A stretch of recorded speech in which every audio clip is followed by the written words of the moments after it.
Hello दोस्तों, फिनटेक्मो में आप सभी दर्शकों का स्वागत है। इस वीडियो में हम डिस्कस करने वाले हैं हिंदुओं और हिंदू धर्म के बारे में। 98% हिंदुओं की अनदेखी, हिंदू धर्म का मूल आधार, केंद्रीय ग्रंथ, वेदों और वेदांत से दूरी। भूमिका।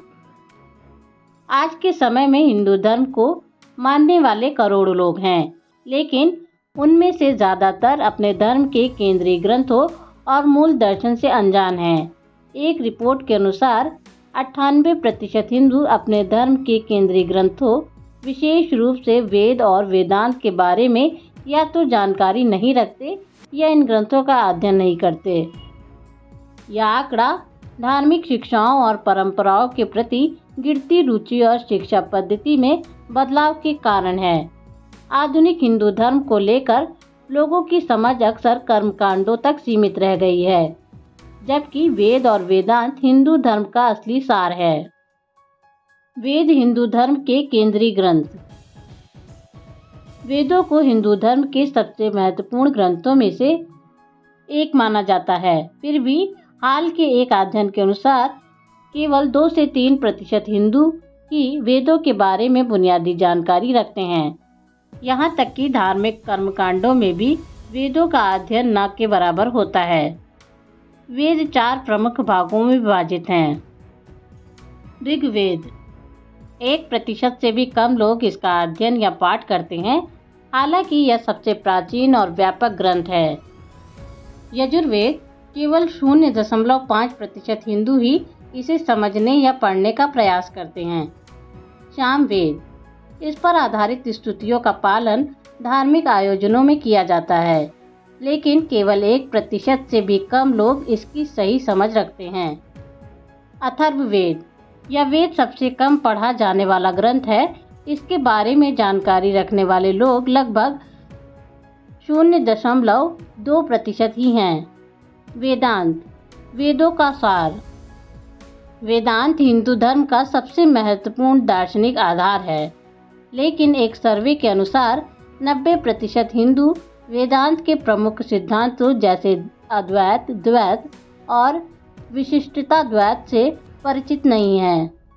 जो लोग वेदांत के बारे में जानते हैं, उनमें भी अधिकतर इसका सतही ज्ञान ही रखते हैं, जबकि वेदांत का अध्ययन और समझ वास्तविक ब्रह्म ज्ञान के लिए अत्यंत महत्वपूर्ण है। वेदांत को समझने के लिए 3 मुख्य ग्रंथ हैं। उपनिषद। लगभग 1% हिंदू इसका अध्ययन करते हैं। ब्रह्म सूत्र। इसे पढ़ने और समझने वाले लोग 0.5% से भी कम हैं। भगवद गीता। यद्यपि यह व्यापक रूप से प्रसिद्ध है, लेकिन फिर भी इसका गहन अध्ययन केवल 5% हिंदू ही करते हैं। धर्म की समझ, कर्मकांड बनाम ज्ञान। धार्मिक रीति रिवाज जैसे कि पूजा, हवन और यज्ञ केवल कर्मकांड बनकर रह गए हैं। लगभग 70% हिंदू अपने धार्मिक आयोजनों को बिना उनके गहराई अर्थ समझे करते हैं। यह वेदों और वेदांत के अध्ययन की कमी का परिणाम है।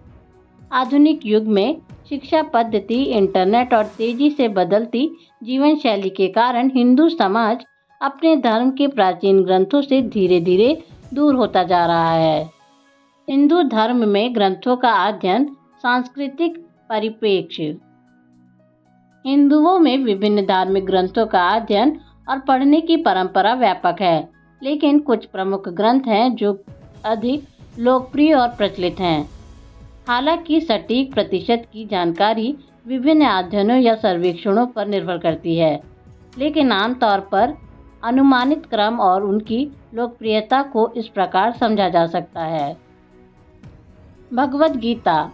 40 से 50%। यह ग्रंथ सबसे अधिक पढ़ा जाता है।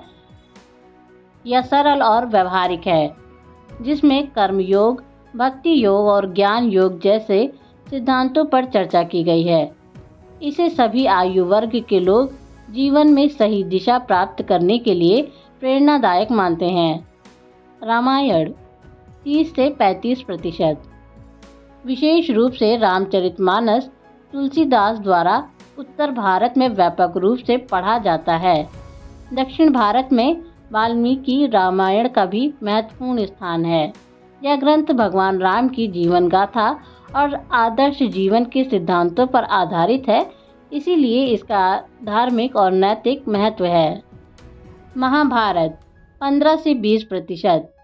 यह एक महाकाव्य है जिसमें कौरवों और पांडवों के बीच संघर्ष और उनके जीवन के विभिन्न पहलुओं का वर्णन किया गया है। महाभारत की कथाएं जीवन के हर पहलू को छूती हैं, इसलिए इसे पढ़ने वालों की संख्या भी काफ़ी अधिक है। पुराण 10 से 15%। विशेष रूप से भगवद पुराण और शिव पुराण पुराणों में देवी देवताओं की कथाएं और धार्मिक विधि विधान का वर्णन होता है। ये ग्रंथ भक्ति और श्रद्धा के साथ जुड़े होते हैं और विभिन्न त्योहारों और अनुष्ठानों के समय पढ़े जाते हैं। वेद 1 से 2%। वेदों का अध्ययन बहुत कम लोग करते हैं और यह मुख्य रूप से विद्वानों, पंडितों और वैदिक शिक्षा प्राप्त करने वालों तक ही सीमित है। वेद संस्कृत में हैं, इसीलिए इन्हें समझना कठिन होता है और आम जनता इसका अध्ययन नहीं करती।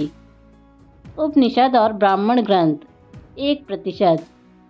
वेदांत और आध्यात्मिक साधना के इच्छुक लोग इनका अध्ययन करते हैं। ये गहरे दार्शनिक ग्रंथ हैं, इसीलिए व्यापक जनता इन्हें कम पढ़ती है। निष्कर्ष: वेद और वेदांत की ओर लौटने की आवश्यकता। आंकड़े बताते हैं कि वेदों और वेदांत का अध्ययन न करने के कारण हिंदू समाज अपने धर्म के मूल सिद्धांतों से दूर हो रहा है। जब तक हम अपने केंद्रीय ग्रंथों को नहीं समझेंगे और उनका अध्ययन नहीं करेंगे, तब तक हम अपनी धार्मिक विरासत और ज्ञान से वंचित रहेंगे। वेद और वेदांत की शिक्षा न केवल आध्यात्मिक उन्नति के लिए आवश्यक है, बल्कि सामाजिक और नैतिक विकास के लिए भी अत्यंत महत्वपूर्ण है। अतः समाज को वेदों और वेदांत की गहराई समझ और उनके ज्ञान की पुनः प्राप्ति की दिशा में कार्य करना चाहिए। अनुमानित प्रतिशत के अनुसार भगवद गीता 40 से 50%, रामायण 30 से 35%, महाभारत 15 से 20%, पुराण 10 से 15%, वेद 1 से 2%, उपनिषद या ब्राह्मण ग्रंथ 1%। ये आंकड़े सांस्कृतिक और क्षेत्रीय आधार पर भी बदल सकते हैं। उदाहरण के लिए दक्षिण भारत में वेदों का अध्ययन तुलनात्मक रूप से अधिक होता है, जबकि उत्तर भारत में रामचरितमानस अधिक लोकप्रिय है। वेदों और वेदांत का महत्व। वेदों में चेतना को ही परम सत्य बताया गया है। वेदांत में भगवान को ब्रह्म के रूप में प्रस्तुत किया गया है, जो यह दर्शाता है कि सच्चाई का अनुभव केवल ज्ञान और जागरूकता के माध्यम से ही संभव है। ब्रह्म को भी विभिन्न रूपों में समझाया गया है, लेकिन इनकी सही समझ केवल गहन अध्ययन और ध्यान से ही प्राप्त होती है।